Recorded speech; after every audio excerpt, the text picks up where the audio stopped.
Bonsoir à tous, bienvenue sur La Première, il est 19h30. Voici les titres de votre édition du 2 janvier 2019. La modification de la liste de médicaments remboursables, un groupe de travail dirigé par le gouvernement et divers médecins planche actuellement sur un nouveau livret pharmaceutique. Objectif, assainir les finances du système de santé calédonien. 2 ans après inondation et glissement de terrain à Waialou, la commune continue de sécuriser les familles vivant dans des zones dangereuses. Retour dans ce journal sur un drame qui a coûté la vie à 7 personnes.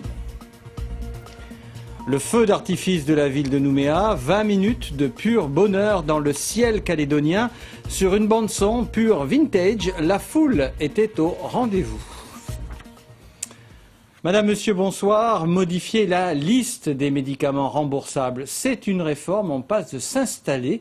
Un groupe de travail du gouvernement avec des acteurs médicaux travaille sur un nouveau livret pharmaceutique. L'objectif, s'il cherche à assainir les finances du système de santé, ne met pas tout le monde d'accord. Lorelai Aubry et Charaouyane. Vers une liste réduite de médicaments remboursables.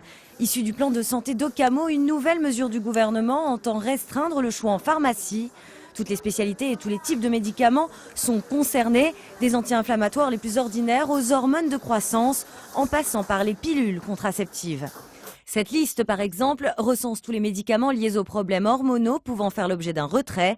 Chez les pharmaciens dispenseurs de molécules parfois vitales, on craint les retards d'approvisionnement et une inégalité devant le traitement prescrit.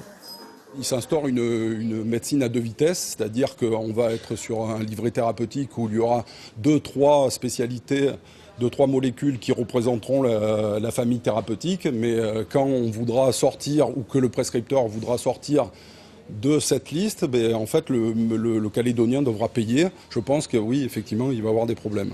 Et donc, des incompréhensions. Et généralement, en plus, va être notre faute, puisqu'on ne pourra plus le faire importer, alors que c'est le gouvernement qui a décidé cette mesure. Une mesure initiée par les médecins qui croient à l'intérêt économique de cette réforme, recommandée par l'Organisation mondiale de la santé. Avoir une médecine à 2 vitesses, non, ce n'est pas ça qui posera problème. Après, c'est une question aussi de ce que font les gens. Il y a des gens qui vont acheter leur Doliprane directement chez le pharmacien. Il y a des gens qui vous disent « Ah docteur, j'ai mal à la tête, est-ce que je pourrais avoir du Doliprane ?»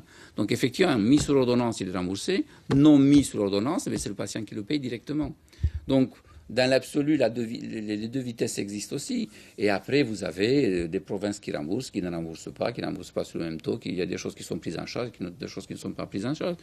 Une réforme qui pose également la question de la liberté de prescription. La liberté de prescrire, elle a un coût. La question n'est plus dans est-ce que nous allons être restreints ou pas.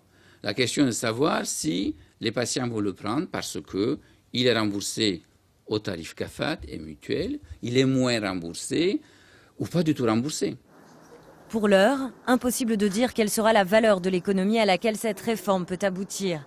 Seule certitude, le RUAM affiche des dépenses annuelles en médicaments de près de 8 milliards par an. En bref, ce drame de la route à Canala en début d'année 2019. Hier, vers 19h, un homme âgé de 50 ans a perdu le contrôle de son véhicule à hauteur de la tribu de Naketi. La voiture a terminé sa course dans la rivière. Le conducteur alcoolisé a réussi à sortir sa fille de l'eau. Mais la malheureuse s'était sans doute déjà noyée. Les secours n'ont pas réussi à la réanimer. Une enquête a été ouverte.